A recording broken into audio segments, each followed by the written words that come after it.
If you've ever wondered how to figure out if you have a problem with your blower motor transistor, it's pretty easy. If your fan is supposed to be on and it's not working, or it only works in one speed, your resistor's probably bad.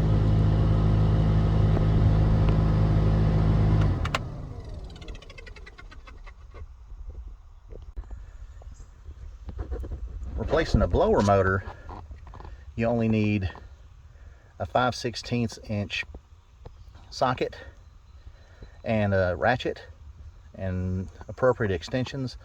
I used this small one in the back, the longer one for the front too. I went with a 1/4 inch drive because it is slightly skinnier than a 3/8 inch drive, made it easier to fit. And for a blower motor resistor, you only need the Phillips head screwdriver. So the blower motor resistor, this little connection, it's pretty easy. You actually just push in and slide it down. So you don't have to, just be careful. You don't want to break anything. But it's a whole lot simpler than I thought it would be. Now let's see if I can get onto those two screws.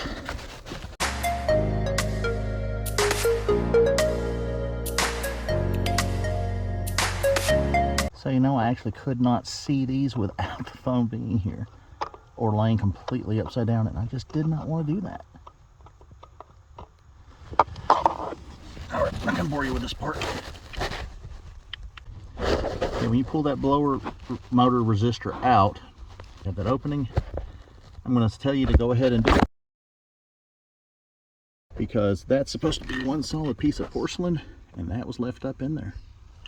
So because of lack of space, and I don't have anything to hold the camera up while I'm working, I'm not going to film me taking this out. I would recommend removing the back one first, because it's sort of hidden and it'll get bound up in there. Also, there's a tube there that you're going to want to disconnect as you pull the blower motor down. Turns out it's not as bad as some I've worked on. You can see that back one is actually visible from the passenger side if you get the right angle on it.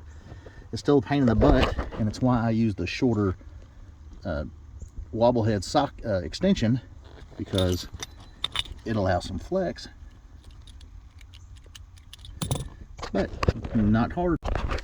Well, unlike the expedition I did a few months ago, this blower motor just drops straight down and turns out. So yay. I believe it's just gently pull on, separate that, and we're good to go. Because of the nature of this vehicle not having a cabin air filter, you may catch debris either in there or falls out when you're dropping your blower motor. Probably do good to sweep through that compartment, maybe stick a shop vac up in there and clear that out. Alright, so this is supposed to be a vehicle that does not have a cabin air filter, and you can see there's not one. It's supposed to just be a screen, probably up underneath the cowl, that keeps most of the debris from coming in. Judging by the full leaves, that doesn't seem to be in place anymore. Okay, so here you can side-by-side comparison, new and old part, 4 pins, same shape. This did look a lot like this when it was new, but you can tell right there is still welded. Oops, sorry, right there is still soldered, and right there is not. So that's how come we only have high speed. Alright, time for the side-by-side comparison on the blower motors. So this one still actually came with the blower wheel, so you do not have to remove it. Although if you needed to, there's a small clip there that comes loose. I've seen you probably have to put a little lube down in there to actually get the blower motor wheel off itself. But since everything seems to line up, hole plugs these, and looks like I have a new gasket, which I guess I need to check, see if the other one was there. Other than that, we'll be good to go for the install. When it goes in, the narrow end will go towards the back. I really do need one of those dashboard creepers. So I can lay down and not be all propped up. So that's back in there. Turns out my blower motor does not have the gasket. which probably explains those little copper washers. We'll get it installed and have a look.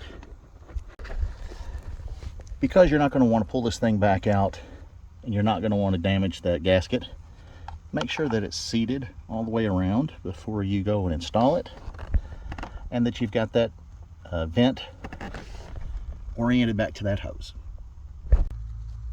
So I'm not sure why that hose is there, but it is. So presumably it is either it supplies some cooler air to the motor, or it pulls off some of the odor from the motor turning. Not sure which, it's just that it's there. All right, so when we go to hook this back in, it's going to be like this. So the clip's actually on the back side.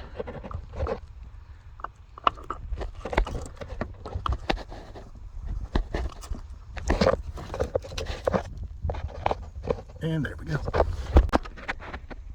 Something to note, that little tab in the bottom means this only goes together one way.